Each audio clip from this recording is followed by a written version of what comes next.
ബാക്കി 90% വേദപാരമ്പര്യം എന്തായിരുന്നു? ജാതിമർദ്ദനായിരുന്നു. എങ്കിലും രാഷ്ട്രപാരമ്പര്യം വേദമായി, രാഷ്ട്രപാരമ്പര്യം ജാതിയെ നിരസിക്കാൻ ശ്രമിച്ച ബുദ്ധനായില്ല. ഇത് ആധുനിക രാഷ്ട്ര നിർമ്മാണത്തിൻ്റെ ഘട്ടത്തിൽ അരങ്ങേറിയ നിർണായകമായൊരു വഴിതെറ്റലാണ്.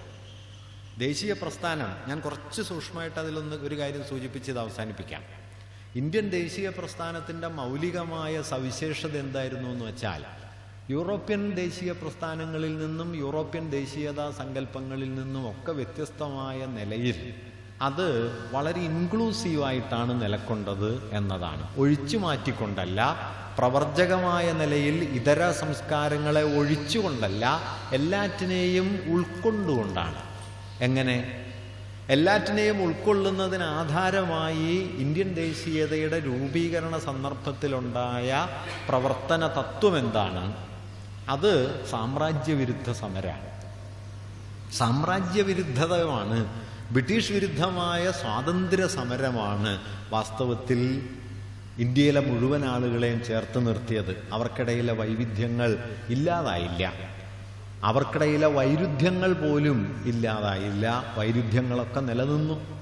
ഈ വൈരുദ്ധ്യങ്ങളും വ്യത്യസ്തതകളും നിലനിർത്തിക്കൊണ്ട് ഒരുമിച്ച് നിൽക്കാൻ കഴിയുന്ന ഒരു ദേശീയതാ സങ്കല്പത്തിൻ്റെ ഭൗതികമായ അടിസ്ഥാനം സ്വാതന്ത്ര്യ സമരമായിരുന്നു.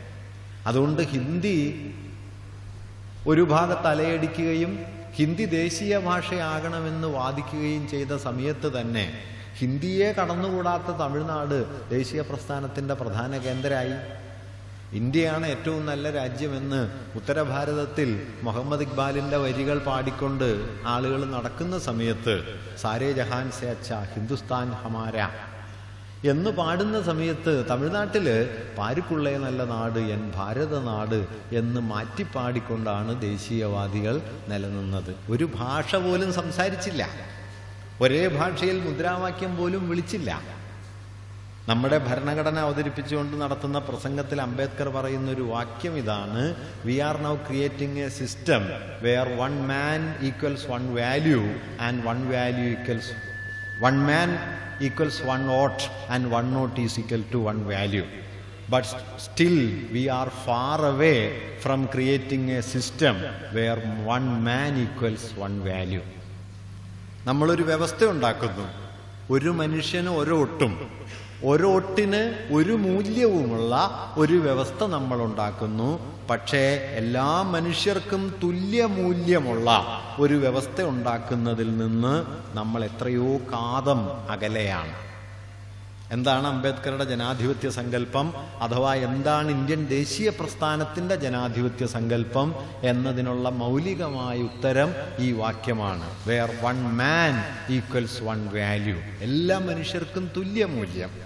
പിന്നാലെ അംബേദ്കർ പറയുന്ന വാക്യം: വ്യത്യസ്തരായിരിക്കാനും ആ വ്യത്യസ്തതയുടെ പേരിൽ ഇരയായി തീരാതിരിക്കാനും വിവേചനങ്ങളുടെ ഇരയായി തീരാതിരിക്കാനുമുള്ള അവകാശം മുഴുവൻ പേർക്കും കൈവരാത്തിടത്തോളം കാലം ജനാധിപത്യം പൂർണ്ണാവില്ല. ഈ വാക്യം ശ്രദ്ധിക്കണം കേട്ടോ. വ്യത്യസ്തരായിരിക്കാനും ആ വ്യത്യസ്തതയുടെ പേരിൽ വിവേചനത്തിന് ഇരയായി തീരാതിരിക്കാനുമുള്ള അവകാശമാണ് ജനാധിപത്യം, അല്ലാതെ ഭൂരിപക്ഷ ഹിതം അല്ല. നാം ജനാധിപത്യത്തെ മനസ്സിലാക്കിയതിലെ മൗലികമായ തകരാറ്, മാഷത് എപ്പോഴും പറയും, ഭൂരിപക്ഷഹിതമാണ് ജനാധിപത്യം എന്നാണ്. ഭൂരിപക്ഷഹിതമല്ല. ഭൂരിപക്ഷഹിതം നടപ്പാക്കുമ്പോൾ ആ ഭൂരിപക്ഷഹിതത്തിൻ്റെ നടപ്പാക്കലിൽ ഭൂരിപക്ഷമല്ലാത്തത് എത്രത്തോളം പരിഗണിക്കപ്പെടുന്നു എന്നതാണ് ജനാധിപത്യം, ഭൂരിപക്ഷഹിതമല്ല. ഇത് രണ്ട് കാര്യമാണ്. ഭൂരിപക്ഷഹിതം നടപ്പാക്കണം, പക്ഷെ അങ്ങനെ നടപ്പാക്കുമ്പോൾ ഭൂരിപക്ഷമല്ലാത്തതിന് എത്രത്തോളം സ്പേസ് നൽകാൻ കഴിയും, എത്രത്തോളം അത് പരിഗണിക്കപ്പെടും, അത്രത്തോളാണ് ജനാധിപത്യം, ഭൂരിപക്ഷമല്ല. അതുകൊണ്ടാണ് നാരായണ ഗുരു അപരന്റെ ഗുണം എന്ന് പറഞ്ഞത്. ആത്മസുഖത്തിൽ അപരന്റെ ഗുണമാണ് ജനാധിപത്യത്തിൻ്റെ നൈതിക തത്വം. ജനാധിപത്യം ഒരു നൈതിക മൂല്യമായി തീരുന്നത് ആത്മസുഖത്തിലുള്ള അപരത്വമാണ്. ആത്മസുഖത്തിൽ ആത്മം മാത്രമേ ഉള്ളൂവെങ്കിൽ അത് ഫാസിസാണ്. ആത്മസുഖത്തിൽ അപരത്വം കൂടുന്തോറും നിങ്ങൾ ജനാധിപത്യത്തിലേക്ക് അടുക്കും. ജനാധിപത്യം നമ്മുടെ നിത്യജീവിതത്തിന് പുറത്തരങ്ങേറുന്ന ഒരു രാഷ്ട്രീയ പ്രക്രിയയല്ല ജനാധിപത്യം. നമ്മുടെ നിത്യജീവിതത്തിൻ്റെ സൂക്ഷ്മതലങ്ങളിൽ വരെ പ്രയുക്തമാകേണ്ട ഒരു നൈതിക പ്രയോഗമാണ്. ജനാധിപത്യത്തെ ഒരു നൈതിക മൂല്യമായി മനസ്സിലാക്കുന്നതിൽ സമ്പൂർണമായി പരാജയപ്പെട്ട ഒരു സമൂഹമാണ് നമ്മുടേത്. നാം ജനാധിപത്യത്തെ ഒരു തെരഞ്ഞെടുപ്പിൻ്റെ രാഷ്ട്രീയ യുക്തിക്കപ്പുറത്തേക്ക് വികസിപ്പിക്കാൻ പരാജയപ്പെട്ട ഒരു ജനതയാണ് എന്ന കാര്യം ഓർമ്മിക്കണം. അതുകൊണ്ട് വ്യത്യസ്തരായിരിക്കുന്നവർക്ക് ഇന്ത്യയിൽ എന്താണ് സ്ഥിതി? അവർ അട്ടിയോടിക്കപ്പെടും, അവർ പുറത്താക്കപ്പെട്ടുകൊണ്ടേയിരിക്കും. അത് ആദിവാസികളാകാം, അത് ദളിതരാകാം, അത് വികസനത്തിൻ്റെ ഇരകളാകാം, ന്യൂനപക്ഷങ്ങളാകാം, ഭിന്ന ലൈംഗിക വിഭാഗങ്ങളാകാം. ആര് വ്യത്യസ്തരാണോ, യുക്തിവാദികളാകാം, ഇടതുപക്ഷക്കാരാകാം, വിദ്യാർത്ഥികളാകാം, ഇവരെല്ലാം രാജ്യദ്രോഹികളാണ് എന്ന് വളരെ പെട്ടെന്ന് മുദ്രകുത്തപ്പെടും. നാം സാധാരണ നിലയിൽ ഓർക്കാത്തൊരു കാര്യം ഞാൻ പറയാം. 1950 മുതൽ 2015 വരെയുള്ള നമ്മുടെ വികസന പദ്ധതികൾ മൂലം കുടിയൊഴിക്കപ്പെട്ടവരുടെ എണ്ണം ഇന്ത്യയിൽ ഏതാണ്ട് 15 കോടി വരും. 15 കോടി മനുഷ്യർ, 65 കൊല്ലം. ഈ കുടിയൊഴിക്കപ്പെട്ടവരോ അവരുടെ അനന്തരതലമുറയിൽപ്പെട്ടവരോ ആണ് ചിലപ്പോഴൊക്കെ നമ്മുടെ റോട്ടുവെക്കുകളിൽ നമ്മുടെ മുമ്പിൽ കൈനീട്ടാൻ വരുന്നത്. നമ്മൾ സഞ്ചരിക്കുന്ന കാറിൻ്റെ, നമ്മൾ സൗകര്യപൂർവ്വം ഇരിക്കുന്ന കാറിൻ്റെ ചില്ലിൽ വന്ന് മുട്ടുന്നത്, ദാ ഈ വിശറി വാങ്ങൂ എന്ന് നിങ്ങളോട് ദയനീയമായി ആവശ്യപ്പെടുന്നത് ഒരുപക്ഷെ ഭക്രാനങ്കലിൽ നിന്ന്, അല്ലെങ്കിൽ നർമ്മദയിൽ നിന്ന്, അല്ലെങ്കിൽ നമ്മുടെ നാലുവരിപ്പാതയിൽ നിന്ന് പുറത്താക്കപ്പെട്ട മനുഷ്യരാണ്. ഈ മനുഷ്യരോട് ഈ രാജ്യം എന്താണ് ചെയ്തത്? അവരെ നാം എങ്ങനെയാണ് പരിഗണിച്ചത്? ഇത് വളരെ പ്രധാനപ്പെട്ട. ഗാന്ധിജിയോട് സ്വാതന്ത്ര്യം കിട്ടിയ സമയത്ത് ചോദിച്ചൊരു ചെറിയ ചോദ്യം, എന്താണ് ഈ രാഷ്ട്രത്തിൻ്റെ മൗലികമായ ധർമ്മം? The primary function of the Indian nation എന്ന ചോദ്യം അദ്ദേഹത്തോട് ചോദിക്കുകയുണ്ടായി. വളരെ ചെറിയൊരു വാക്കിലാണ് അദ്ദേഹം ഉത്തരം പറഞ്ഞത്. ഒറ്റ വാക്ക് ഇത്രയേ ഉള്ളൂ: to wipe out the tears from the eyes of the common മാൻ.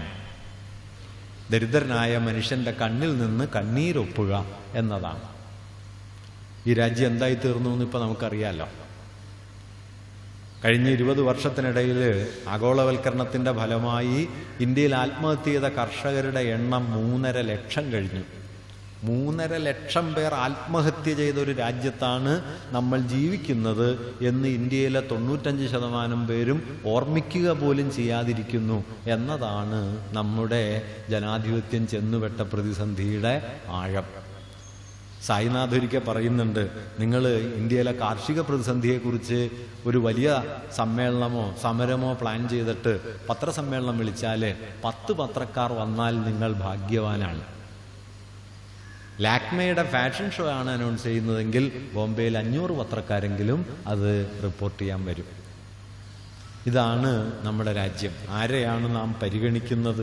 ഇപ്പോൾ പശുവിൻ്റെ പേരിൽ, പശുമാംസത്തിൻ്റെ പേരിൽ കഴിഞ്ഞ 3 കൊല്ലത്തിനിടയിൽ കൊല്ലപ്പെട്ടവരുടെ എണ്ണം 31 കഴിഞ്ഞു. 31 പേർ. മുഹമ്മദ് അഖ്ലാഖ്, ജുനൈദ്, ഇംതിയാസ് ഖാൻ, മജ്ലൂം അൻസാരി, എത്ര പേർ? 28 മുസ്ലിങ്ങൾ, 3 ദളിതർ. 31 പേർ കൊല ചെയ്യപ്പെട്ടു ഈ രാജ്യത്ത്. ഞാനിതിങ്ങനെ ഓരോ കണക്കുകൾ പറയല്ല. ദേശീയത എന്ന് പറയുന്നത് വാസ്തവത്തിൽ വളരെ ഇൻക്ലൂസീവ് ആയിരുന്നതിൽ നിന്ന് ദേശീയത അതിൻ്റെ വിപരീത ദിശയിൽ സഞ്ചരിക്കുന്നതിൻ്റെ ചിത്രമാണ് നമ്മൾ കാണുന്നത്. ഇൻക്ലൂസീവ് നാഷണലിസം എക്സ്ക്ലൂസീവ് ആയിക്കൊണ്ടിരിക്കുന്നു, അത് പ്രവർജകമായിക്കൊണ്ടിരിക്കുന്നു. അത് അടിസ്ഥാനപരമായ സാംസ്കാരിക മൂല്യം, രാഷ്ട്രമൂല്യമെന്ന് ഫാസിസ്റ്റുകൾ പറയുന്നതിനോട് ചേർന്ന് നിൽക്കാത്തവരെയൊക്കെ അത് രാഷ്ട്രശത്രുക്കളാക്കി മാറ്റുന്നു. എൻ്റെ ഡൽഹിയിലുള്ളൊരു സുഹൃത്ത് ഓട്ടോറിക്ഷയിൽ സഞ്ചരിക്കുമ്പോൾ 60 വയസ്സ് പിന്നിട്ട ഒരു ഓട്ടോറിക്ഷ ഡ്രൈവർ, അയാളൊരു മുസ്ലിമാണ്, എൻ്റെ സുഹൃത്തായൊരു സുഹൃത്തിനോട് പറഞ്ഞ ഒരു ചെറിയ വാക്യം ഇതാണ്: മോളെ, ഈ രാജ്യത്ത് മുസ്ലിമായി ജീവിക്കുന്നത് ഒരു കുറ്റമാണ്. 60 വയസ്സ് പിന്നിട്ട നിരക്ഷരനായ ഒരു മനുഷ്യൻ്റെ സ്വതന്ത്ര രാഷ്ട്രത്തിലെ 6 പതിറ്റാണ്ട് കാലത്തെ ജീവിതം അയാളെ പഠിപ്പിച്ച പാഠം ആത്യന്തികമായിട്ട് ഇതായി തീർന്നിരിക്കുന്നു.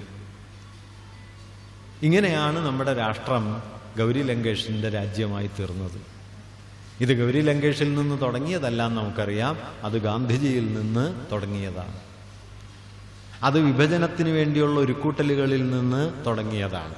അത് രാഷ്ട്രത്തെക്കുറിച്ചുള്ള, ദേശീയതയെക്കുറിച്ചുള്ള സങ്കല്പം സ്വാതന്ത്ര്യ സമരത്തിലെ ഐക്യബോധമാകണമോ രാജ്യത്തിൻ്റെ സനാതന മൂല്യങ്ങളാകണമോ എന്ന ചോദ്യത്തിൽ നിന്ന് ആരംഭിക്കുന്നതാണ്. അതുകൊണ്ട് ഗൗരി ലങ്കേഷിൻ്റെ വധം ഇപ്പം നടന്നതാണെങ്കിലും അതിൻ്റെ വേര് വളരെ പഴയതാണ്. അതുകൊണ്ടാണ് ഗൗരി ലങ്കേഷിൻ്റെ കൊലപാതകത്തെക്കുറിച്ച് ചർച്ച ചെയ്ത സന്ദർഭത്തിൽ വളരെ പ്രധാനിയായൊരു സാമൂഹ്യ ചിന്തകൻ എഴുതിയൊരു വാക്യതാണ്: ആരാണ് ഗൗരി ലങ്കേഷിനെ കൊന്നത് എന്ന് കണ്ടുപിടിക്കാനിരിക്കുന്നതേ ഉള്ളൂ, പക്ഷേ ആരാണ് അവരെ കൊല്ലാൻ വേണ്ട അന്തരീക്ഷം ഒരുക്കിയത് എന്ന കാര്യം വളരെ മുമ്പേ കണ്ടെത്തി കഴിഞ്ഞതാണ്. ഗൗരി ലങ്കേഷിനെ മാത്രമല്ല, ദാബോൽക്കറെ പോലെ, പൻസാരയെ പോലെ, ഗാന്ധിജിയെ പോലെ എത്രയോ പേരെ കൊലപ്പെടുത്തുന്നതിൻ്റെ അന്തരീക്ഷം രൂപപ്പെടുത്തിയത് ആരാണ്? അവിടെയാണ് ഞാൻ നേരത്തെ പറഞ്ഞ ഇന്ത്യൻ ദേശീയതയുടെ അകമയുണ്ടായിരുന്ന വലിയ വൈരുദ്ധ്യം. സാമ്രാജ്യവിരുദ്ധ സമരത്തിലൂടെ വ്യത്യസ്തതകൾ കൈകോർത്തു നിന്നുണ്ടാകുന്ന ഇൻക്ലൂസീവായൊരു പൊളിറ്റിക്കൽ നാഷണലിസം എന്ന യുക്തിയാണ് വാസ്തവത്തിൽ ഇന്ത്യൻ ദേശീയതയെ പ്രവർത്തനക്ഷമമാക്കിയത്. ഈ ദേശീയതാ സങ്കല്പം വികസിച്ചു വരുന്ന ഘട്ടത്തിൽ പ്രത്യേകിച്ചും കർഷകരും ബഹുജനങ്ങളും സാമാന്യജനങ്ങളും വൻതോതിൽ പങ്കുചേർന്ന് മേൽത്തട്ടുകാരോ മധ്യവർഗക്കാരോ ആയവരുടെ ഒരു കൂട്ടായ്മ എന്നതിൽ നിന്ന് ജനകോടികളുടെ മഹാപ്രസ്ഥാനമായി ദേശീയ പ്രസ്ഥാനം മാറുന്ന ഘട്ടത്തിൽ അതിൽ ഏറ്റവും പരമപ്രധാനമായ പങ്കുവഹിച്ച ആളെയാണ് നാം ഗാന്ധിജി എന്ന് വിളിച്ചു പോരുന്നത്. ഒരു ജനതയുടെ ജീവിതത്തിൽ ഏറ്റവും നിസ്സാരമെന്ന് തോന്നാവുന്ന ഘടകങ്ങളിൽ നിന്ന് അദ്ദേഹം അതിഭീമമായ സമരായുധങ്ങൾ ഉണ്ടാക്കി. അത് നിങ്ങൾ ധരിക്കുന്ന വസ്ത്രമാണ്, അത് ഉപ്പാണ് എന്ന് പറയാം. വാസ്തവത്തിൽ ഉപ്പിൻ്റെ മുകളിൽ ചുമത്തിയിരുന്ന നികുതി അത്ര മാരകമായ നികുതിയൊന്നുമല്ല. അതിനേക്കാൾ വലിയ നികുതി ചുമത്തപ്പെട്ട പല വിഭവങ്ങളും അന്നുണ്ടായിരുന്നു, അസഹനീയമായ നികുതി ചുമത്തപ്പെട്ട. പക്ഷെ ഗാന്ധിജിക്ക് മനസ്സിലായത് ഉപ്പ് ചെന്ന് തൊടാത്ത ഒരു ജീവിതവും ഇല്ല. അതാണ്. അതുകൊണ്ട് ഗാന്ധിജി ഉപ്പിൽ തൊടുന്നു. ഉപ്പിൽ തൊടുന്നതോടെ അത് ഈ രാജ്യത്തെ മുഴുവൻ മനുഷ്യരെയും തൊടുന്ന പോലെയാണ്. അദ്ദേഹം വസ്ത്രത്തിൽ തൊടുന്നു. ഇങ്ങനെ ഇൻക്ലൂസീവ് ആവുന്നു. അദ്ദേഹം ചമ്പാരനിൽ പോയിട്ട് പറയുന്നു, ബ്രിട്ടീഷുകാർ ഇന്ത്യ വിടുക എന്നല്ല, മറിച്ച് വിളവിന് വില കിട്ടണം എന്നാണ് പറയുന്നത്. ഇർഫാൻ ഹബീബ് ഗാന്ധിയെക്കുറിച്ച് എഴുതിയ പ്രബന്ധത്തിൽ പറയുന്നുണ്ട്, അടിസ്ഥാനപരവും മൂർത്തവുമായ മുദ്രാവാക്യങ്ങളിൽ നിന്ന് സമരം തുടങ്ങണം എന്നത് ഇന്ത്യയിൽ ഏറ്റവും നന്നായി പ്രയോഗിച്ച ആൾ ഗാന്ധിജിയാണ്. അമൂർത്ത മുദ്രാവാക്യങ്ങൾ ഗാന്ധിജി വളരെ കുറച്ചേ ഉയർത്തിയിട്ടുള്ളൂ. മൂർത്ത പ്രശ്നങ്ങളിൽ നിന്നാണ് ഗാന്ധി തുടങ്ങുക. കാരണം മൂർത്ത പ്രശ്നങ്ങളാണ് മനുഷ്യരുടെ ജീവിതത്തിൽ തൊടുക. അല്ലാതെ അമൂർത്ത മുദ്രാവാക്യങ്ങൾ മനുഷ്യരെ അതേപടി ആകർഷിക്കണമെന്നില്ല. അത് സിദ്ധാന്ത രൂപത്തിലേ നിൽക്കൂ. മറിച്ച് വിളവിന് വിലയില്ല എന്നത് വളരെ പ്രധാനപ്പെട്ട ഒരു കാര്യം. ഇങ്ങനെ വൈവിധ്യങ്ങളെ കൂട്ടിയിണക്കി ഏകാത്മകത എന്ന തത്വത്തെ അകമേ നിരസിച്ചുകൊണ്ട് ഒരുമിച്ച് നിൽക്കുന്ന ഒരു ജനസഞ്ചയമായി ഇന്ത്യൻ ജനത മാറുമ്പോഴാണ് ഇന്ത്യയിൽ ദേശീയത സാധ്യമായത്. അതല്ലാതെ പൗരാണികമായ ഏതോ മൂല്യം, വേദങ്ങളിൽ കാണുന്ന ഏതോ മൂല്യം, പുരാണങ്ങളിൽ കാണുന്ന ഏതോ മൂല്യം ചരിത്രത്തിലൂടെ സഞ്ചരിച്ച് 20-ാം നൂറ്റാണ്ടിൽ എത്തിച്ചേർന്നതിൻ്റെ പേരൊന്നുമല്ല ഇന്ത്യൻ ദേശീയത. ഈ ഐക്യബോധത്തെ അന്ന് തന്നെ എതിർത്ത പ്രസ്ഥാനമാണ് ഹിന്ദുത്വം. ഹിന്ദുത്വം അന്നു മുതൽ പറയുന്ന കാര്യം ഇന്ത്യൻ ദേശീയത ഇങ്ങനെ ഏകതാബോധത്തിൻ്റെ, ബ്രിട്ടീഷ് വിരുദ്ധ സമരത്തിലൂടെ രൂപപ്പെടുന്ന ഏകതയായി ഇന്ത്യൻ ദേശീയതയെ കാണരുത്. അത് നമ്മുടെ സംസ്കാരത്തിൻ്റെ, രാഷ്ട്രത്തിൻ്റെ അടിസ്ഥാന മൂല്യങ്ങളുടെ ആവിഷ്കാരമായി കാണണം. ഇന്നും അത് തന്നെയാണ് അവർ പറയുന്നത്. ഇതിൻ്റെ വേരിപ്പോഴല്ല എന്നാണ് ഞാൻ ഈ പറഞ്ഞു വരുന്നത്. ഗൗരി ലങ്കേഷിൻ്റെ മരണം, ഇനിയും അരങ്ങേറാനിരിക്കുന്ന ഫാസിസ്റ്റ് കൊലകൾ, അതിൻ്റെ വേരിവിടെയാണ്. ഈ രാജ്യത്തിൻ്റെ ദേശീയ സ്വത്വത്തെ ആധുനികമായ ഒരു സാമ്രാജ്യവിരുദ്ധ യുക്തിയിൽ കാണാതെ അതിനെ സംസ്കാരമെന്ന് അവർ പേരിട്ട് വിളിക്കുന്ന ഹിന്ദുമതത്തിൻ്റെതായ, ഹിന്ദുമതം പോലുമല്ല ബ്രാഹ്മണ മതത്തിൻ്റെതായ, ബ്രാഹ്മണാധിപത്യത്തിൻ്റെതായ മൂല്യങ്ങളിൽ നിന്ന് രാഷ്ട്രസ്വരൂപത്തെ കാണുക. അതുകൊണ്ട് ഗോൾവാൾക്കർ യുവാക്കളോട് പറഞ്ഞത്, നിങ്ങൾ ബ്രിട്ടീഷുകാർക്കെതിരെ സമരം ചെയ്ത് നിങ്ങൾ നിങ്ങളുടെ ഊർജവും ശക്തിയും പാഴാക്കരുത് എന്നാണ്.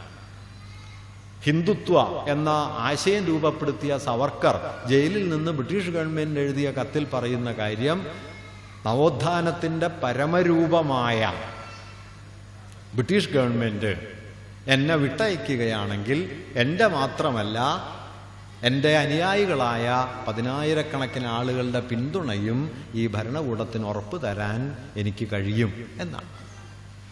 അങ്ങനെ പറഞ്ഞ സവർക്കർ, അദ്ദേഹം ഗാന്ധിജിയുടെ കൊലപാതക കേസിലെ 6-ാം നമ്പർ പ്രതിയായി ചേർക്കപ്പെട്ട ആളാണ്. സവർക്കറുടെ നേതൃത്വത്തിൽ നടന്ന വിദ്വേഷ പ്രചരണമാണ് ഗാന്ധിവധത്തിലേക്ക് നയിച്ചത് എന്ന് അതിനെക്കുറിച്ച് അന്വേഷിച്ച ജസ്റ്റിസ് കപൂർ കമ്മീഷൻ അക്കാലത്ത് തന്നെ വിലയിരുത്തിയിട്ടുണ്ട്. തങ്ങൾ സവർക്കറെ പോയി കണ്ട് ആശീർവാദം നേടിയാണ് പോന്നത് എന്ന് ഗോഡ്സെ വിചാരണ വേളയിൽ പറഞ്ഞിട്ടുണ്ട്. ഗോഡ്സെ ഹിന്ദു മഹാസഭയുടെ പ്രവർത്തകനായിരുന്നു. അങ്ങനെയുള്ള സവർക്കർ ഇന്ന് എവിടെയുണ്ട് എന്ന് ചോദിച്ചാൽ പാർലമെന്റിന്റെ സെൻട്രൽ ഹാളിൽ അദ്ദേഹത്തിന്റെ ചിത്രം ഇന്ന് ഉണ്ട്. സവർക്കറുടെ ചിത്രത്തിന്റെ മറുപുറത്ത് ഗാന്ധിജിയുടെ ചിത്രവും പാർലമെന്റിൽ ഉണ്ട്. അതുകൊണ്ട് ഇന്ത്യ ആരുടെ ഇന്ത്യയായി മാറിക്കൊണ്ടിരിക്കുന്നു? അത് ഗാന്ധിയുടെ ഇന്ത്യയായിട്ടാണോ സവർക്കറുടെ ഇന്ത്യയായിട്ടാണോ? To wipe out the tears from the eyes of the common man എന്ന് പറഞ്ഞ ഗാന്ധിജിയുടെ രാഷ്ട്രസങ്കല്പത്തിൽ നിന്ന് 2014 340 പേർ 1000 കോടി സ്വത്തിന്റെ സമ്പത്തിന്റെ ഉടമകളായിരുന്ന സ്ഥിതിയിൽ നിന്ന് 2016 അവസാനിക്കുമ്പോൾ അത് 620 പേരായി വർദ്ധിച്ച സാമ്പത്തിക വളർച്ചയുടെ ഇന്ത്യയായിട്ടാണോ ഇന്ത്യ നിലനിൽക്കേണ്ടത്?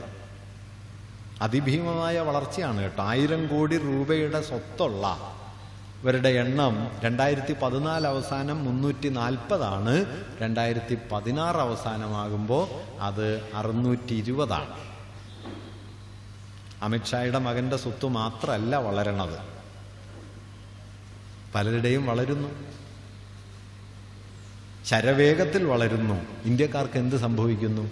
ഇന്ന് പത്രത്തിൽ ഒരു കുഞ്ഞിൻ്റെ മരണ വാർത്തയുണ്ട്. ജാർഖണ്ഡില് റേഷൻ കാർഡ് ആധാറുമായി ബന്ധിപ്പിക്കാൻ പറ്റാത്തത് കൊണ്ട് 3 മാസം അരി വാങ്ങാൻ കഴിയാതെ പട്ടിണി കിടന്ന് മരിച്ചുപോയ ഒരു കുഞ്ഞിൻ്റെ വാർത്തയുണ്ട്. അവസാനം അവൾ പറഞ്ഞുകൊണ്ടിരുന്ന ഒരു കാര്യം, എനിക്ക് അല്പം ആഹാരം വേണം എന്നതാണ്. എനിക്ക് അല്പം ആഹാരം വേണം എന്നൊരു കുഞ്ഞ് ഒരാഴ്ചയോളം കരഞ്ഞുകൊണ്ടിരിക്കുകയും അവസാനം ആ കുഞ്ഞ് മരിച്ചു പോവുകയും ഇന്ത്യ അതിനെ അറിയാതിരിക്കുകയും ചെയ്യുന്നു എന്നതാണ് നമ്മുടെ രാഷ്ട്രം. മുഹമ്മദ് ജുനൈദ് എന്തു ചെയ്യുന്നു? പെരുന്നാളിന് സമ്മാനം വാങ്ങാനായി, ആഹാരം വാങ്ങാനായി അയാൾ ഡൽഹിയിലേക്ക് പോകുന്നു. തിരിച്ചു വരുമ്പോൾ അയാൾ കൊല്ലപ്പെടുന്നു. മജ്ലുവും അൻസാരിയും ഇംതിയാസ് ഖാനും, 14 വയസ്സുള്ള കുഞ്ഞാണ് ഇംതിയാസ് ഖാൻ. 2 സഹോദരിമാരും അമ്മയുമുള്ള കുടുംബത്തിൻ്റെ അത്താണിയായിരുന്ന ആ കുഞ്ഞാണ് കാളയെ വിൽക്കാൻ ചന്തയിലേക്ക് പോയത്. ആ കുഞ്ഞിനെ തല്ലിക്കൊന്ന് മരക്കൊമ്പിൽ കെട്ടിത്തൂക്കി. അയാളുടെ അമ്മാവനെയും തല്ലിക്കൊന്നു. ആരുടെ രാജ്യമാണിത്? ഇതാരുടെ രാജ്യമാണ് എന്നതാണ് പ്രധാനപ്പെട്ട ചോദ്യം. ഈ 3.5 ലക്ഷം വരുന്ന ആത്മഹത്യ ചെയ്ത മനുഷ്യരുടെ, ഇംതിയാസ് ഖാന്റെ, മുഹമ്മദ് അഖ്ലാഖിന്റെ, മജ്ലൂ അൻസാരിയുടെ, ജുനൈദിന്റെ, ഇന്നലെ 1 വർഷം തികഞ്ഞ കാണാതായി പോയ നജീബിന്റെ, എത്രയോ പേരുടെ രാജ്യം കൂടിയാണോ ഇത് എന്ന ചോദ്യം ഉച്ചത്തിൽ ചോദിക്കാൻ ശ്രമിക്കുമ്പോൾ നിങ്ങൾ ഗൗരി ലങ്കേഷായി തീരും, നിങ്ങൾ വെടിയേറ്റു വീഴും. ഇതാണ് ഈ രാജ്യത്ത് സംഭവിച്ചുകൊണ്ടിരിക്കുന്നത്. അതുകൊണ്ട് ഗൗരി ലങ്കേഷിന്റെ ഇന്ത്യ എന്ന് പറയുന്നത് എന്താണ്? വാസ്തവത്തിൽ ഇന്ത്യ ഒരു ഏകാത്മക സംസ്കാരത്തിന്റെ രാജ്യമല്ല എന്ന് പറയുന്നതാണ് ഗൗരി ലങ്കേഷ്. ഇന്ത്യ ഒരു മതപാരമ്പര്യം ജന്മം നൽകിയ രാഷ്ട്രമല്ല എന്ന് പറയുന്നതിൻ്റെ പേരാണ് ഗൗരി ലങ്കേഷ്. ജനാധിപത്യം ഭൂരിപക്ഷ ഹിതമല്ല, അതുമാത്രമല്ല എന്ന് പറയുന്നതിൻ്റെ പേരാണ് ഗൗരി ലങ്കേഷ്. ഭരണകൂടം എന്നത് തെരഞ്ഞെടുക്കപ്പെടുന്ന ഒരു ഗവൺമെന്റ് അല്ല, ആ ഗവൺമെന്റിന്റെ ഇച്ഛയല്ല, രാഷ്ട്രത്തിന്റെ ഇച്ഛ എന്ന് പറയുന്നതാണ് ഗൗരി ലങ്കേഷ്. വാസ്തവത്തിൽ ഫാസിസം എന്താ ചെയ്യുന്നതെന്നറിയോ? അത് സഹസ്രാബ്ദങ്ങൾ പഴക്കമുള്ള ഒരു ജനതയുടെ ജീവിതത്തെ, ആ ജീവിതത്തെ ആകമാനം രാഷ്ട്രത്തിന്റെ ജീവിതമാക്കി ചുരുക്കും. രാഷ്ട്രത്തെ അത് ഭരണകൂടമാക്കി ചുരുക്കും. ഭരണകൂടത്തെ സർക്കാരാക്കി ചുരുക്കും. സർക്കാരിനെ അവസാനത്തെ ഒരേയൊരു നേതാവായിട്ടും ചുരുക്കും.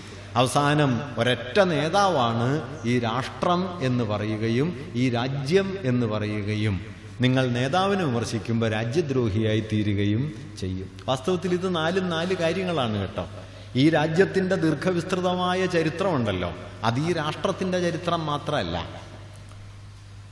ഈ രാഷ്ട്രത്തിൻ്റെ ചരിത്രമല്ല ഈ രാജ്യത്തിൻ്റെ മഹാചരിത്രം. ഇപ്പൊ ഇന്ത്യ എന്ന രാഷ്ട്രത്തിനകത്താണോ ഇന്ത്യ എന്ന രാജ്യത്തിൻ്റെ, ഇവിടെയുള്ള ജനതയുടെ സംസ്കാരത്തിൻ്റെയും ജീവിതത്തിൻ്റെയും ഉള്ളടക്കം ഇതിനുള്ളിൽ അവസാനിക്കുമോ?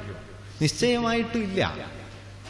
ഇൻഡസ് വാലി സിവിലൈസേഷൻ ഇന്ന് പാകിസ്ഥാനിലാണ്, അല്ലെങ്കിൽ മഹാഭാരതത്തിലെ ഗാന്ധാരി പുറപ്പെട്ട ഗാന്ധാരം, ഖണ്ഡഹാർ ഇന്ന് അഫ്ഗാനിസ്ഥാനിലാണ്. ലോകത്തെ ഏറ്റവും വലിയ ഹിന്ദു ക്ഷേത്രമുള്ളത് ഇന്ത്യയിലല്ല, ലോകത്തെ ഏറ്റവും വലിയ ഹിന്ദു ക്ഷേത്രമുള്ളത് കംബോഡിയയിലാണ്. ഗരുഡൻ എന്ന പേരിൽ ഒരു വിമാന സർവീസ് നടക്കുന്നത് ഇന്ത്യയിൽ എവിടെയുമല്ല, അതും ഇന്തോനേഷ്യയിലാണ്. ഇന്തോനേഷ്യയിലെ 95% ജനങ്ങളും മുസ്ലിങ്ങളാണ്. അയോധ്യ ഉള്ളത് ഉത്തർപ്രദേശിൽ മാത്രമല്ല, അയോധ്യ ഉള്ളത് മലേഷ്യയിലും ഇന്തോനേഷ്യയിലും കൂടിയാണ്. നാം ഈ കാണുന്ന ഇന്നത്തെ രാഷ്ട്രത്തിൻ്റെ അതിർത്തികൾ ഈ ജനത ജീവിച്ച ജീവിതത്തിൻ്റെ ഏതോ ഒരു ഘട്ടത്തെ മാത്രമേ ഉൾക്കൊള്ളുന്നുള്ളൂ. ജനതയുടെ ചരിത്രം രാഷ്ട്രത്തിൻ്റെ അതിർവരമ്പുകൾക്കുള്ളിലല്ല. അതുകൊണ്ടാണ് വിജയൻ മാഷ് പറയുന്ന, കേസരി ഉദ്ധരിച്ചുകൊണ്ട് മാഷ് പറഞ്ഞത്, ഐതിഹ്യങ്ങളുടെ തോണിയിൽ കയറി സഞ്ചരിച്ചാൽ അത് നിങ്ങളുടെ കടവിലെത്തുന്നതിന് മുമ്പ് എത്രയോ കടവുകളിൽ അടുത്തിരിക്കും. നോക്കൂ, നമ്മുടെ ഭക്ഷണശീലത്തിലേക്ക് നോക്കൂ, നമ്മുടെ തീന്മേശയിലേക്ക് നോക്കിയാൽ എത്ര സംസ്കാരങ്ങൾ കൂടിക്കലർന്നതാണ് നമ്മുടെ തീന്മേശ. അറബികളും പോർച്ചുഗീസുകാരും ഡച്ചുകാരും ചൈനക്കാരും ഒക്കെ കൊണ്ടുവന്ന വിഭവങ്ങൾ മാറ്റിവെച്ചാൽ കേരളത്തിൽ ഇന്ന് എന്ത് ബാക്കിയുണ്ടാവും? നാം ധരിക്കുന്ന വസ്ത്രം, നമ്മുടെ ഭക്ഷണശീലങ്ങൾ, നമ്മുടെ ആചാരാനുഷ്ഠാനങ്ങൾ, ഇതിലൊക്കെ വലിയ പങ്കുവയ്പ്പുകളുണ്ട്. ഈ പങ്കുവയ്പ്പുകളുടെ ചരിത്രം മുഴുവൻ രാഷ്ട്രത്തിൻ്റെ അതിർത്തിക്കുള്ളിൽ ഒതുങ്ങണമെന്നില്ല. അതിൻ്റെ ഒരു സവിശേഷ ഘട്ടത്തിൽ രാഷ്ട്രം വരുന്നു. ഇപ്പം ഇന്ത്യ കണ്ട ഏറ്റവും മഹാനായ ആദ്യ ചക്രവർത്തിയായിരുന്ന അശോക സാമ്രാജ്യത്തിൻ്റെ പുറത്തുള്ള വിദേശികളെക്കുറിച്ച് പറയുമ്പോൾ അദ്ദേഹത്തിൻ്റെ ശിലാശാസനങ്ങളിൽ ഒന്നിൽ കേരളപുത്രർ എന്നെഴുതിയിട്ടുണ്ട്. സിംഹളരെ പോലെ കേരളീയർ അശോകനെ സംബന്ധിച്ച് വിദേശികളായിരുന്നു. ഇന്ന് കേരളീയർ സ്വദേശികളാണ്. അശോകന്റെ സാമ്രാജ്യത്തിൻ്റെ ഭാഗമായിരുന്ന ഗാന്ധാരം പോലുള്ള പ്രദേശങ്ങൾ ഇന്ന് പുറത്താണ്.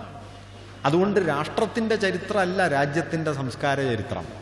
രാഷ്ട്രത്തിൻ്റെ ചരിത്രം ഇതിൻ്റെ ദീർഘമായ പരിണാമ പ്രക്രിയയിലെ അവസാനത്തെ 100 കൊല്ലമോ അവസാനത്തെ 50 കൊല്ലമോ ഒക്കെയാണ്. അതുകൊണ്ട് ഈ രാഷ്ട്രം ഈ രാജ്യമല്ല. ഇനി രണ്ടാമത്, ഈ രാഷ്ട്രമെന്ന് പറയുന്നതല്ല ഭരണകൂടം. രാഷ്ട്രാതിർത്തിക്കകത്തുള്ള ജനങ്ങളും അവരുടെ ജീവിതക്രമങ്ങളും അതിൻ്റെ മൂല്യങ്ങളും സാംസ്കാരിക വിശേഷങ്ങളും മുഴുവൻ ഭരണകൂടത്തിൻ്റെ ഉള്ളിലുണ്ടോ? നിശ്ചയമായിട്ടില്ല. ഇപ്പൊ ആധുനിക ഇന്ത്യ നിലവിൽ വന്നു. ഇന്ത്യയുടെ ദേശീയ പാരമ്പര്യമായി തീർന്നത് സവർണവും ബ്രാഹ്മണികവുമായ മൂല്യങ്ങളാണ് പൊതുവിൽ. അതിന് പുറത്തുള്ളത് ഭാരതീയ അല്ല എന്ന് കരുതുന്ന ഒരു ധാരണ വളരെ കൂടുതലുണ്ടായി. അതുകൊണ്ടാണ് ഞാൻ തുടക്കത്തിൽ പറഞ്ഞത്, ബുദ്ധൻ നമ്മുടെ സ്വാഭാവിക പാരമ്പര്യത്തിൽ വന്നില്ല. വേദം വന്നു. ബുദ്ധനേക്കാൾ വേദങ്ങളെക്കാൾ 1000 മടങ്ങ് അർഹത അതിനുള്ളത് വാസ്തവത്തിൽ ബുദ്ധനാണ്. ബുദ്ധനാണ് നളന്ദ ഉണ്ടാക്കിയത്. ബുദ്ധ പാരമ്പര്യത്തിലാണ് തക്ഷശിലയും വിക്രമശിലയും ഉണ്ടായത്. ബുദ്ധ പാരമ്പര്യത്തിലാണ് ജനങ്ങളുടെ ജീവിതത്തിലേക്ക് അറിവെത്താൻ തുടങ്ങിയത്. അങ്ങനെ ഒരു സംസ്കാരത്തിന് അഭിമാനകരമായ എല്ലാം ബൗദ്ധ പാരമ്പര്യത്തിലുണ്ടായിരുന്നു.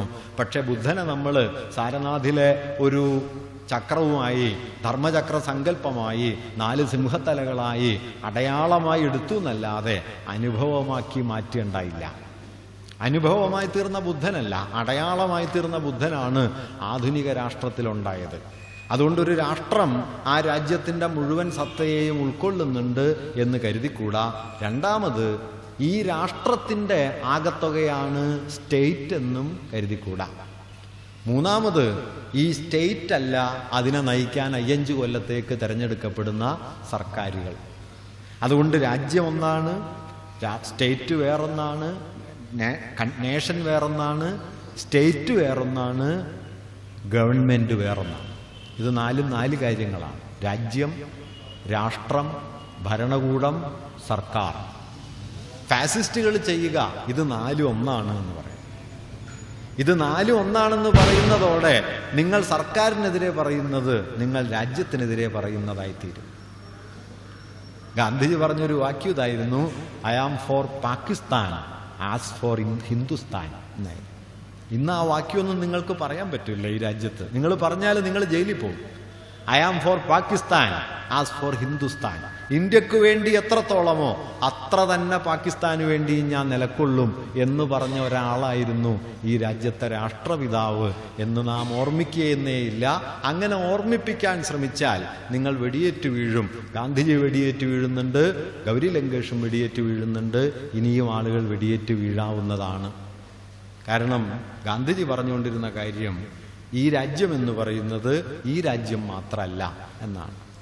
അത് പാകിസ്ഥാനെയും, അത് ഇപ്പോൾ ഗാന്ധിജി മതാത്മകമായ രാഷ്ട്രസങ്കല്പത്തെ ആദ്യം എതിർത്ത ആളുകളിൽ ഒരാളാണ്. ഇന്ത്യയെ മുൻനിർത്തിയല്ല. ഇന്ന് ആരും ഓർക്കാത്തൊരു കാര്യമാണ്, ഇസ്രായേൽ രൂപപ്പെട്ട ഘട്ടത്തിൽ പലസ്തീൻ വിഭജിച്ച് ഇസ്രായേൽ എന്ന രാജ്യം ഉണ്ടാക്കാൻ ശ്രമിച്ചപ്പോൾ അങ്ങനെ ഒരു രാജ്യം ആവശ്യമില്ല എന്ന് പറഞ്ഞ ആളായിരുന്നു ഗാന്ധിജി. ഗാന്ധിജി പറഞ്ഞത് ഇന്ത്യയിൽ ഹിന്ദുക്കളും മുസ്ലിങ്ങളും എങ്ങനെയാണോ ഒരു രാജ്യത്തിൽ ഒരുമിച്ച് കഴിയേണ്ടത്, അതുപോലെ യഹൂദന്മാരും മുസ്ലിങ്ങളും പലസ്തീനികളും പലസ്തീൻ എന്ന രാജ്യത്ത് ഒരുമിച്ച് കഴിയണം. മതത്തിൻ്റെ അടിസ്ഥാനത്തിൽ ഒരു രാഷ്ട്രം രൂപപ്പെടുത്തിക്കൂടാ എന്നാണ് അദ്ദേഹം പറഞ്ഞത്. ഇന്നിപ്പോൾ എന്തായെന്ന് വെച്ചാൽ ലോകത്ത് ഇസ്രായേലിലെ ഏറ്റവും വലിയ ആയുധ പങ്കാളി ഇന്ത്യയാണ്. ഇന്ന് ഐക്യരാഷ്ട്രസഭയിൽ ഇസ്രായേലിന് അനുകൂലമായി വോട്ട് ചെയ്യുന്ന രാജ്യങ്ങളിലൊന്നാണ് ഇന്ത്യ. റോഹിംഗ്യയിൽ നിന്ന് മുസ്ലിങ്ങളെ സ്വീകരിക്കില്ല എന്ന് പറയുകയും ഇവിടെ ഉള്ളവരെ ആട്ടിപ്പുറത്താക്കുമെന്ന് സുപ്രീം കോടതിയിൽ സ്റ്റേറ്റ്മെന്റ് നൽകുകയും ചെയ്യുന്ന രാജ്യമാണ് ഇന്ത്യ. ഓർക്കാവുന്നൊരു വാക്യം വിവേകാനന്ദൻ്റെതാണ്. 1891 ചിക്കാഗോ അസംബ്ലിയിൽ പ്രസംഗിക്കും വിവേകാനന്ദൻ പറഞ്ഞു, ലോകത്ത് മതപീഡനം മൂലം ആരെല്ലാം അട്ടിയോടിക്കപ്പെട്ടിട്ടുണ്ടോ അവർക്കെല്ലാം അഭയം നൽകിയ രാജ്യമാണ് എൻ്റെ ജന്മനാടായ ഭാരതം എന്ന് പറയാൻ എനിക്ക് അഭിമാനമുണ്ട്. അതായിരുന്നു ചിക്കാഗോ പ്രസംഗത്തിലെ ഒരു വാക്യം. വിവേകാനന്ദൻ്റെ ചിത്രം ധാരാളമുണ്ട്, വിവേകാനന്ദനില്ല. നാരായണഗുരുവിൻ്റെ ചിത്രം ധാരാളമുണ്ട്, നാരായണഗുരു ഇല്ല. ഞാൻ പറയുന്നത് ഒരു രാഷ്ട്രത്തിൽ അതിൻ്റെ വിപരീത പ്രക്രിയ, അതിൻ്റെ വിപരീത ദശയിലുള്ള സഞ്ചാരം എത്ര ഭീമമായി അരങ്ങേറുന്നു എന്നുള്ളതിൻ്റെ നാനാതരം അടയാളങ്ങളെക്കുറിച്ചാണ് ഞാനീ പറഞ്ഞത്. ഈ വൈരുദ്ധ്യത്തെ ഇപ്പം ഗൗരി ലങ്കേഷും ധാബോൽക്കറും പൻസാരയും ഒക്കെ ചെയ്യാൻ ശ്രമിച്ചത്, കൽബുർഗിയും ധാരാളം പേർ ചെയ്യാൻ ശ്രമിച്ചത്, കൊന്നില്ലെങ്കിലും അനന്തമൂർത്തിയും ഒക്കെ ചെയ്യാൻ ശ്രമിച്ചത്, ഗിരീഷ് കർണാട് ചെയ്യാൻ ശ്രമിച്ചത്, കാഞ്ചായി ഇളയ്യ ചെയ്യാൻ ശ്രമിച്ചത്, ഇന്ത്യയിലെ വലിയൊരു വിഭാഗം ചിന്തകന്മാർ ചെയ്യാൻ ശ്രമിച്ചുകൊണ്ടിരിക്കുന്നത് ഈ രാജ്യത്തിന് സത്താപരമായ ഒരു ഏകതയോ അടിസ്ഥാനമോ മതത്തെ മുൻനിർത്തിയില്ല എന്ന് പറയാനാണ്. ഈ രാജ്യം ഒരൊറ്റ സത്തയുടെ പ്രകാശനമല്ല, ഈ രാജ്യം ഭിന്ന പാരമ്പര്യങ്ങളുടെ ചേർന്ന് നിൽക്കലാണ്. ആ ചേർന്ന് നിൽക്കലാണ് ഇന്ത്യൻ ദേശീയത. അതിനെ സാധ്യമാക്കിയത് സാമ്രാജ്യവിരുദ്ധ സമരമാണ്. കൂടെ ഞാനൊരു കാര്യം പറയട്ടെ, ആ സാമ്രാജ്യവിരുദ്ധ സമരത്തെ അന്നേ എതിർത്തവരാണ് ഹിന്ദുത്വവാദികൾ. അതുകൊണ്ട് ഹിന്ദുത്വവും ദേശീയതയും തമ്മിലുള്ള ബന്ധം എന്തെന്ന് ചോദിച്ചാൽ ശരിയായി പറയാവുന്ന ഒറ്റ ഉത്തരം ഹിന്ദുത്വം ദേശവിരുദ്ധമാണ് എന്നതാണ്. ഹിന്ദുത്വത്തെ നിങ്ങൾക്ക് എന്തായിട്ട് വിളിക്കാം? അത് സ്യൂഡോ നാഷണലിസം അല്ല, അത് ആന്റി നാഷണലിസമാണ്. അത് ദേശവിരുദ്ധമായി നിലനിന്ന ഇന്ത്യൻ ദേശീയത എന്ന ആശയത്തിൻ്റെ ചരിത്രപരമായ ഉള്ളടക്കത്തെ തകർക്കാൻ അന്നേ ശ്രമിച്ച ഒന്നാണ് ഈ ഹിന്ദുത്വം എന്നത്. ഇന്ത്യൻ ദേശീയതയുടെ ഈ പൊളിറ്റിക്കലായ ഇൻക്ലൂസീവ്നെസ്സിനെ, ഉൾക്കൊള്ളലിനെ അന്നേ തകർക്കാൻ ശ്രമിച്ചതാണ്.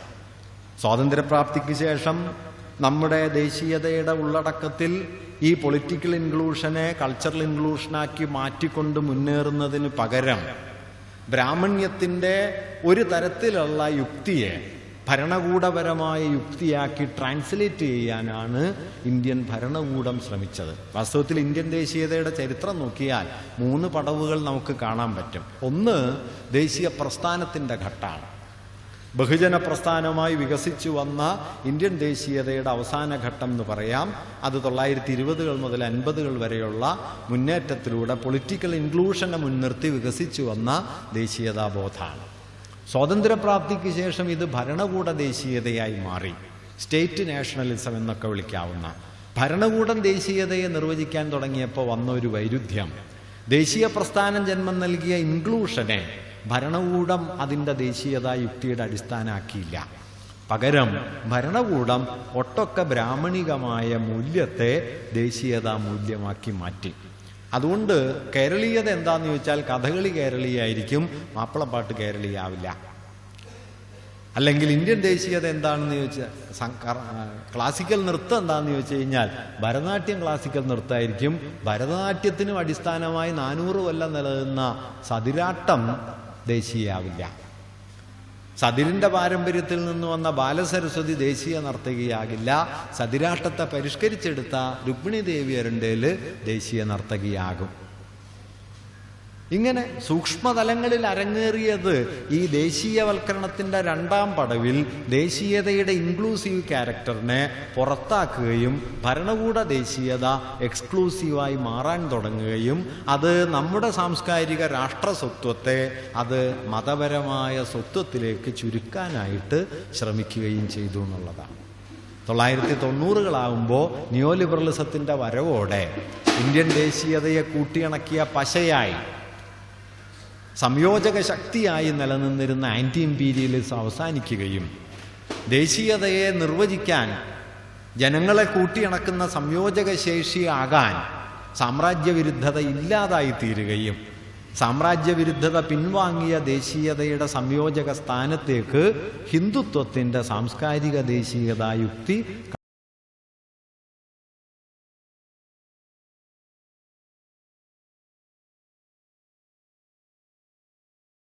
സ്ഥാനത്തേക്ക് കാലെടുത്ത് വച്ചിട്ടാണ് 90കൾ മുതൽ നിയോ ലിബറലിസത്തോടൊപ്പം കൈകോർത്ത് ഹിന്ദുത്വം വികസിച്ചു വന്നത്. ഇവ തമ്മിൽ കൈകോർത്ത് വികസിച്ചു വന്നത്. ആ വികാസ പ്രക്രിയയുടെ ഉച്ചസ്ഥായിയിലാണ് നാം ഇന്ന് നിൽക്കുന്നത്. ഹിന്ദുത്വ നിയോ ലിബറൽ മൂല്യങ്ങളുടെ ഏറ്റവും വലിയ സംരക്ഷകരായിരിക്കുന്നു. നിയോ ലിബറൽ കോർപ്പറേറ്റ് കുത്തകകൾ ഹിന്ദുത്വത്തിൻ്റെ സമ്പൂർണ്ണ സംരക്ഷകരായി മറുഭാഗത്തും മാറിയിരിക്കുന്നു. ഞാൻ തുടക്കത്തിൽ പറഞ്ഞ മുസോളിനിയുടെ നിർവചനം A total identification of the state and the capital എന്ന് പറയുന്നത് ഒരുപക്ഷെ ഇന്ത്യയുടെ ചരിത്രത്തിൽ അതിൻ്റെ ഏറ്റവും ഉയർന്ന രൂപത്തിൽ എത്തിച്ചേർന്നിരിക്കുന്നത് നമുക്കിപ്പോൾ കാണാം എന്ന് വന്നിരിക്കുന്നു. ഇത് വരാനിരിക്കുന്നു എന്ന് 4 നൂറ്റാണ്ട് മുമ്പ് പറയാൻ തുടങ്ങിയ ആളാണ് വിജയൻ മാഷ്.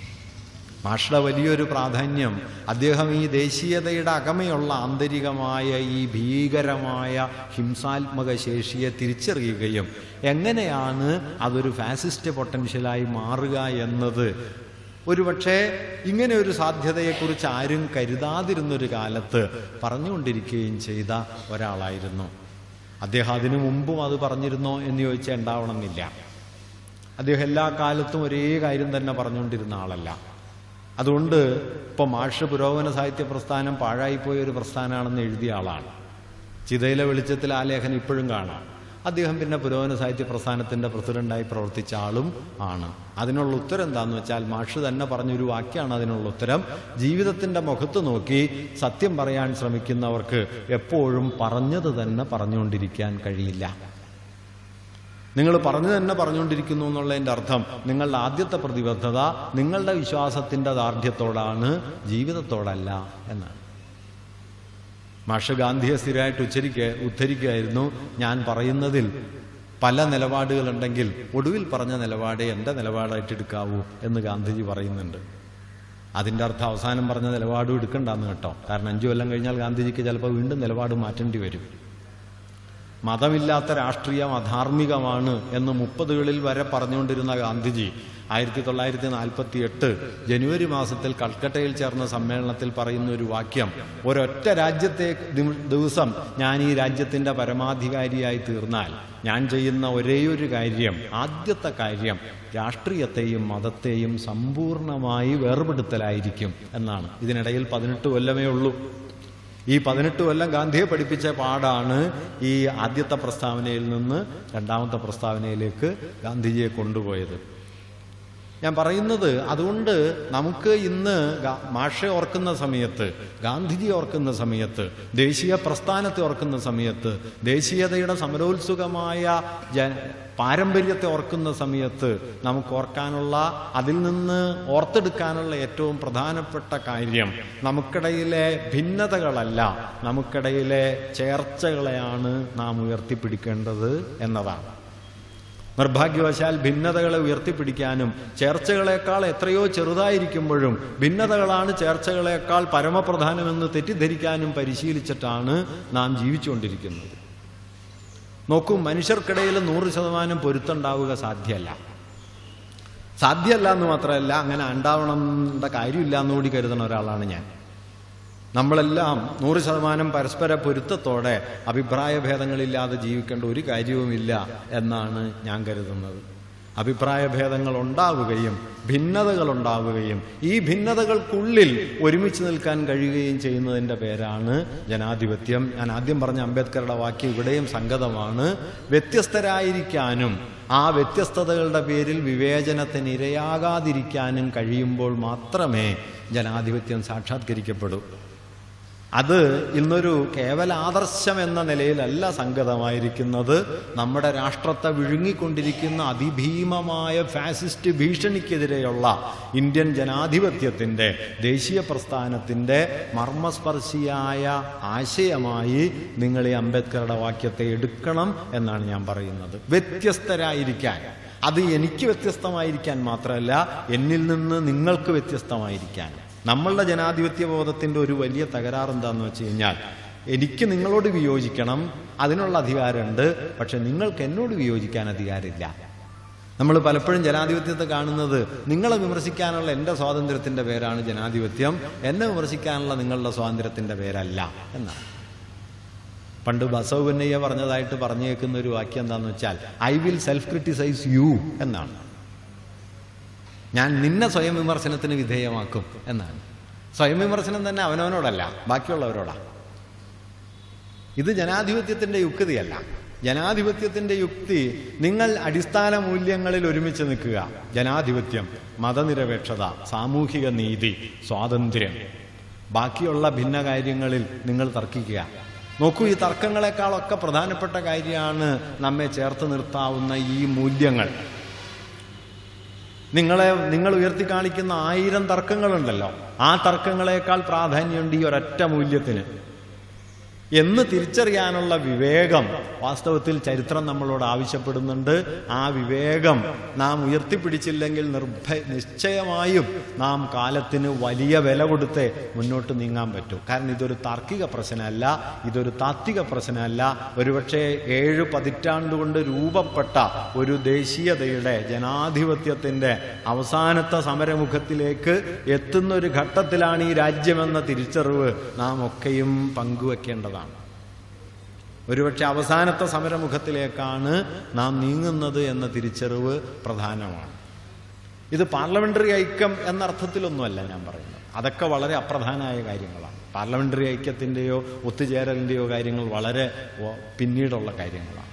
അതൊന്നുമല്ല പ്രധാനം. മറിച്ച് ഈ പറയുന്ന മതനിരപേക്ഷതയ്ക്ക് വേണ്ടി, ഫാസിസ്റ്റ് ഭീഷണിക്കെതിരെ ഭിന്നതകളുടെ ഒരു സംയോഗ സാധ്യതയെ നാം ഉയർത്തിപ്പിടിക്കേണ്ടതുണ്ട്. നമ്മുടെ ദേശീയതയുടെ ചരിത്രം അതാണ്. നോക്കൂ, ഇന്ത്യൻ ദേശീയ ഗാനത്തിൽ ഇന്ത്യയിലില്ലാത്ത പ്രദേശങ്ങളുണ്ട് എന്ന് ഓർക്കാറുണ്ടോ? പഞ്ചാബ്, സിന്ധ്, ഗുജറാത്ത്, മറാഠ. ഈ സിന്ധ് ഇന്ത്യയിലില്ല, പക്ഷെ ദേശീയ ഗാനത്തിലുണ്ട്. അങ്ങനെ ഇന്ത്യയിലില്ലാത്തൊരു പ്രദേശത്തെ ആലപിച്ച് ഉയർത്തിക്കൊണ്ടാണ് ദേശീയ ഗാനം ആലപിക്കപ്പെടുന്നത്. ഇന്ത്യയിൽ ഈ പ്രദേശമില്ല. ഇന്ത്യയുടെ രാഷ്ട്രപിതാവുണ്ടല്ലോ ഗാന്ധിജി. അദ്ദേഹം ആദ്യമായി ഇന്ത്യയിൽ നിരാഹാരം കിടക്കാൻ തീരുമാനിച്ചത് പാകിസ്ഥാൻ ഇന്ത്യ ഗവൺമെൻറ് കൊടുക്കാമെന്ന് വാഗ്ദാനം ചെയ്തിരുന്ന പണം കൊടുക്കണമെന്ന് ആവശ്യപ്പെട്ടുകൊണ്ടാണ്. അത് വലിയൊരു ഓർമ്മയാകേണ്ടതാണ്. ഇന്ത്യക്ക് വേണ്ടിയിട്ടല്ല ഗാന്ധിജിയുടെ ആദ്യ നിരാഹാരം സ്വതന്ത്ര ഭാരതത്തിൽ, അത് പാകിസ്ഥാന് വേണ്ടിയിട്ടാണ്. അതാണ് ഞാൻ നേരത്തെ പറഞ്ഞ വാക്യം, I am for Pakistan as for Hindustan. അല്ലാതെ ഈ രാജ്യത്തിൻ്റെ ഈ അതിർത്തിക്കപ്പുറമുള്ള ആളുകളൊക്കെ നമ്മുടെ ശത്രുക്കളാണെന്നും അവരെ വെടിവെച്ച് കൊല്ലുകയാണ് വേണ്ടതെന്നും കരുതുന്ന ശുദ്ധമായ ഭ്രാന്തല്ല ദേശീയത. NV കൃഷ്ണവാര്യർ കവിതയിൽ എഴുതുന്നുണ്ട്, എങ്ങു മനുഷ്യന് ചങ്ങല അങ്ങൻ കയ്യുകൾ നൊന്തിയിടുന്നു, എങ്ങോ മർദ്ദനം അവിടെ പ്രഹരം വീഴുവതെന്റെ പുറത്താവുന്നു.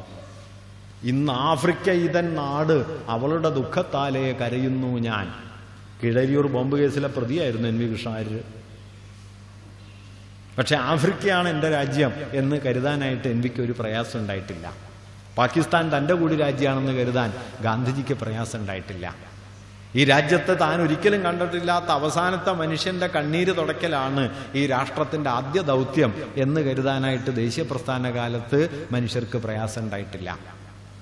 ഞാൻ പറഞ്ഞു വരുന്നത് ഈ ഏകതാബോധത്തെയാണ് നമ്മുടെ രാഷ്ട്രത്തിന്റെ ഉള്ളടക്കമായി നാം മനസ്സിലാക്കേണ്ടത്. അതാണ് ഇന്ത്യ എന്ന പേരായത്. അത് ഭാരതമല്ല, അത് ആർഷഭാരതമല്ല, അഖണ്ഡ ഭാരതമല്ല. അതെല്ലാം മതത്തിൻ്റെ സാമ്പ്രദായിക യുക്തികൾക്കകത്ത് വികസിച്ച സ്ഥലഭാവനകളാണ്. ഇന്ത്യ എന്നത് ഒരു മതാത്മക സ്ഥലഭാവനയല്ല, മതാത്മക ദേശഭാവനയല്ല. ജനാധിപത്യത്തിലും ഇൻക്ലൂഷനിലും പൊളിറ്റിക്കൽ ഇൻക്ലൂഷനിലും അധിഷ്ഠിതമായി വികസിച്ചു വന്ന ആധുനികമായ രാഷ്ട്രബോധമാണ് ഇന്ത്യ. അതുകൊണ്ടാണ് ഇന്ത്യ ആസ് ആൻ ഐഡിയ എന്ന് പറയുന്നത്. ഇതൊരാശയമായി നിലവിൽ വരുന്നു. അതൊരു രാഷ്ട്രീയ പ്രക്രിയയായി നിലവിൽ വന്നതാണ്, സത്താപരമായി നിലവിൽ വന്നതല്ല. അതുകൊണ്ട് ഈ പ്രക്രിയയുടെ ഉള്ളടക്കത്തെ തിരിച്ചറിയാനും ആ ഉള്ളടക്കത്തെ മുമ്പോട്ട് കൊണ്ടുപോകാനുമുള്ള നിരന്തരമായ ശ്രമം നാം നമ്മുടെ ചുറ്റുവട്ടത്ത് നടത്തേണ്ടതുണ്ട്, നമ്മുടെ ജീവിത പരിസരങ്ങളിൽ നടത്തേണ്ടതുണ്ട്. അതുവഴി മാത്രമേ വളരെ ആഴത്തിൽ വേര് പിടിച്ചുകൊണ്ടിരിക്കുന്ന ഫാസിസ്റ്റ് ഹിംസാത്മകതയോട് നമുക്ക് ഏറ്റുമുട്ടാൻ കഴിയൂ എന്നാണ് ഞാൻ കരുതുന്നത്. ഇത് ഇങ്ങനെയൊന്നും അല്ലാത്തൊരു കാലത്ത് അതിനെക്കുറിച്ച് മുന്നറിയിപ്പ് നൽകിയ ഒരാളായിരുന്നു വിജയൻ മാഷ്. വലിയ കവികളെക്കുറിച്ച് കേസരി പറയുന്നൊരു വാക്യമുണ്ട്, അത് റഡാറുകളെ പോലെ പ്രവർത്തിക്കും. വളരെ വിദൂരമായി തെളിഞ്ഞു വരുന്ന ചിഹ്നങ്ങളെ അത് നമ്മുടെ മുമ്പിലേക്ക് കൂട്ടിക്കൊണ്ടുവരും. അങ്ങനെ കൂട്ടിക്കൊണ്ടുവരാനാണ് മാഷ് ഫാസിസത്തെക്കുറിച്ച് പറഞ്ഞുകൊണ്ടിരുന്ന സമയത്ത് ശ്രമിച്ചത്. ഒരുപക്ഷെ ഇന്ന് നമുക്കത് തൊട്ടറിയാവുന്ന രൂപത്തിൽ ആയിരിക്കുന്നു. നോക്കൂ, ഒരു രാജ്യത്ത് ഗോമാംസത്തിന്റെ പേരിൽ 3 വർഷത്തിനിടയിൽ 31 പേർ കൊല്ലപ്പെട്ടു എന്നത് എന്തിൻ്റെ അടയാളമായിട്ടാണ് നിങ്ങൾ മനസ്സിലാക്കേണ്ടത്? എന്തിൻ്റെ അടയാളമാണ്? വേറെ ഒരു കുറ്റവും ചെയ്തിട്ടില്ല. പശുമാംസത്തിന്റെ പേരിൽ 31 പേർ 3 വർഷത്തിനിടയിൽ കൊല്ലപ്പെട്ട ഒരു രാജ്യത്താണ് നാം ജീവിക്കുന്നത് എന്ന് ഓരോ നിമിഷവും ഓർക്കണം. അപ്പോഴാണ് ഈ രാഷ്ട്രം എവിടേക്ക് നീങ്ങുന്നു എന്ന് ശരിയായി മനസ്സിലാവും. അപ്പോഴേ തിരിച്ചറിയാൻ പറ്റും. അതൊരു കണക്കല്ല, അത് നമ്മളെ ചുട്ടുപൊള്ളിക്കുന്ന ഒരു ഓർമ്മയായിട്ട് കൂടെ വേണം. അപ്പോഴേ തിരിച്ചറിയൂ ഈ രാഷ്ട്രം എങ്ങോട്ട് നീങ്ങുന്നു എന്നത്. ആ തിരിച്ചറിവിൻ്റെ പേരാണ് രാഷ്ട്രീയ ജാഗ്രത എന്നത്. അതല്ലാതെ അത് സ്ഥിതിവിവരക്കണക്കുകളല്ല. അത് നിങ്ങളുടെ ഉള്ളു പൊള്ളിക്കണം, അത് നമ്മെ അസ്വസ്ഥമാക്കണം.